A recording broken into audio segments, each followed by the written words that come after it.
शिक्षक बंधू आणि भगिनींनो नमस्कार.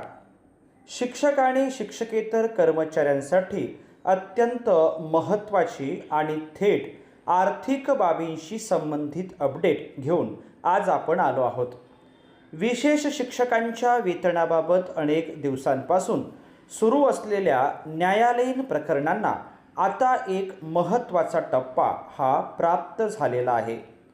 माननीय मुंबई उच्च न्यायालयाच्या औरंगाबाद खंडपीठात दाखल झालेल्या विविध अवमान याचिकांच्या पार्श्वभूमीवर शासनाने एक महत्त्वाचा निर्णय घेतला आहे. पण या निर्णयात नेमकं काय आहे? विशेष शिक्षकांच्या वेतनासाठी शासनाने किती निधी मंजूर केला आहे? हा निधी कोणत्या विभागामार्फत वितरित केला जाणार आहे? आणि सर्वात महत्त्वाचं म्हणजे या निर्णयाचा प्रत्यक्ष फायदा कोणत्या विशेष शिक्षकांना होणार आहे? या प्रश्नांची उत्तरे जाणून घेण्यासाठी हा शासन निर्णय अत्यंत महत्त्वाचा असा आहे. विशेष म्हणजे संबंधित विशेष शिक्षकांचे वेतन अदा केल्यानंतर निधी शिल्लक राहिल्यास त्याबाबत शासनाला अहवाल सादर करण्याचे निर्देशही देण्यात आलेले आहेत. तसेच वितरित निधीचा उपयोगिता प्रमाणपत्र सादर करण्याची तरतूद ही करण्यात आली आहे. म्हणून हा शासन निर्णय केवळ निधी मंजुरीचा आदेश नाही, तर विशेष शिक्षकांच्या प्रलंबित वेतनाच्या प्रश्नावर पुढील कार्यवाहीचा महत्त्वाचा मार्ग मोकळा करणारा आहे. त्यामुळे हा व्हिडिओ आपण शेवटपर्यंत नक्की पहा अशी नम्र विनंती मी आपल्याला या व्हिडिओच्या माध्यमातून करतो आहे. सोबतच या शासन निर्णयाला अनुसरून आपल्याला काय वाटते ते आपण कॉमेंट बॉक्समध्ये जरूर नमूद करा. विशेष म्हणजे जर आपण या चॅनलला सबस्क्राईब्स केलं नसेल तर जरूर सबस्क्राईब्स करा आणि हा व्हिडिओ आपल्या शिक्षक बंधू भगिनींना शेअरसुद्धा करा.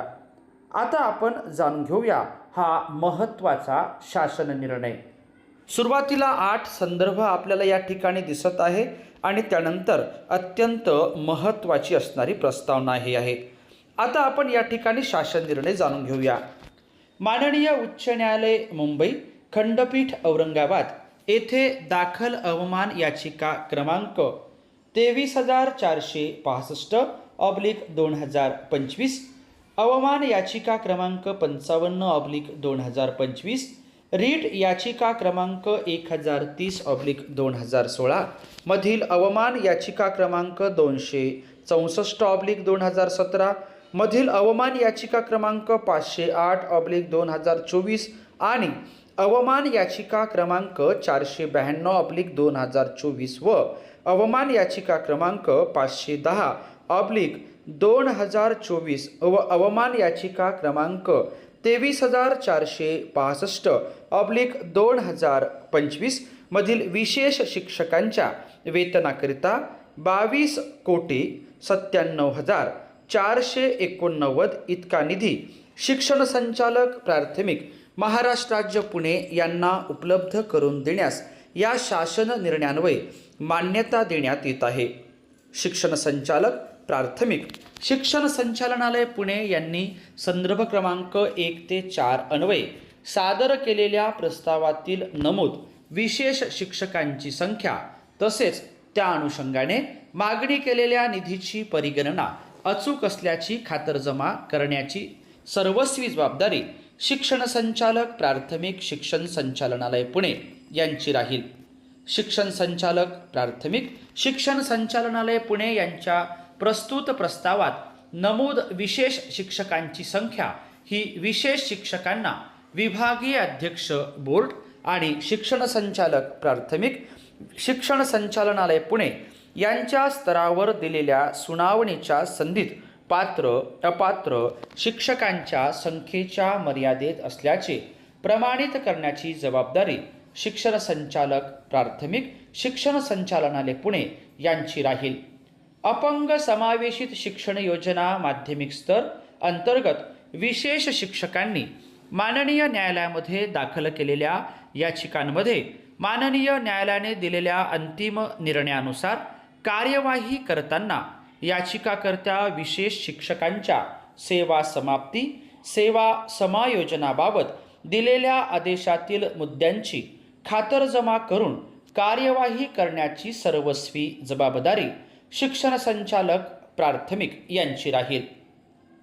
विशेष शिक्षकांना अदा करावयाच्या वेतनाची रक्कम माननीय उच्च न्यायालयाच्या आदेशानुसार जमा करण्याबाबतची कार्यवाही तातडीने करण्यात यावी. विशेष शिक्षकांच्या वेतनासाठी आवश्यक असणाऱ्या रकमेची अनुज्ञेयता व परिगणना शिक्षण संचालक प्राथमिक महाराष्ट्र राज्य पुणे यांनी तपासणीच्या अधीन राहून निधी वितरणास मान्यता देण्यात येत आहे. याबाबत अनियमितता अथवा दिरंगाई होणार नाही याबाबत शिक्षण संचालक प्राथमिक महाराष्ट्र राज्य पुणे यांनी दक्षता घ्यावी. उपरोक्तनुसार वेतन मानधन अदा केल्यानंतर निधी शिल्लक राहिल्यास त्याबाबतचा अहवाल शासनास सादर करावा. शिल्लक निधीचा विनियोग करण्यापूर्वी शासनाची पूर्वमान्यता घेण्यात यावी. वितरित करण्यात आलेल्या निधीचे उपयोगिता प्रमाणपत्र 1 महिन्याच्या कालावधीत शासनास सादर करावे. त्यानंतर 7वा जो मुद्दा आहे तो लेखाशीर्षाच्या अनुषंगाने महत्त्वाच्या मुद्द्यांच्या संदर्भातला आहे, तो आपण या ठिकाणी पाहू शकता. त्यानंतर 8व्या मुद्द्यामध्ये सुद्धा काही महत्त्वाची माहिती ही दिलेली आहे. सदर निधी राज्य प्रकल्प संचालक महाराष्ट्र प्राथमिक शिक्षण परिषद मुंबई यांच्याकडे सुपूर्द करण्यात येत आहे असं या ठिकाणी म्हणलेलं आहे आणि त्या अनुषंगाने शासन निर्णय क्रमांक सुद्धा अधोरेखित केलेला आहे. प्रस्तावित निधी वितरित करताना विहित कार्यपद्धतीचे अनुपालन करण्यात यावे. 10वा मुद्दा आहे वित्त विभाग शासन परिपत्र दिनांक 7/4/2026 व 9/5/2025 मध्ये नमूद केलेल्या सर्व अटींची पूर्तता होत आहे. सदरचे अनुदान सशर्त अनुदान असून त्याकरिता अटी व शर्ती या शासन निर्णयात नमूद केल्या आहे. सदर शासन निर्णय वित्त विभागाने अनौपचारिक संदर्भ क्रमांक 430/5 दिनांक 21/7/2026 अन्वये दिलेल्या सहमतीनुसार निर्गमित करण्यात येत आहे. सदर शासन निर्णय हा महाराष्ट्र शासनाच्या संकेतस्थळावर उपलब्ध आहे. हा शासन निर्णय आपण संकेतांकाच्या साहाय्याने पाहू शकता. या ठिकाणी आपण महाराष्ट्र शासनाचं संकेतस्थळ आणि संकेतांक क्रमांक हा प्रामुख्याने पाहिलेला आहे.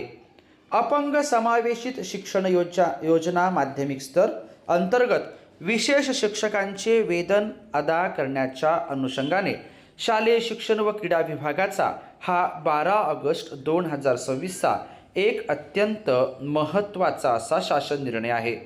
सदर शासन निर्णय आपण या ठिकाणी जाणून घेतल्याबद्दल आपल्या सर्वांचेच मनापासून धन्यवाद.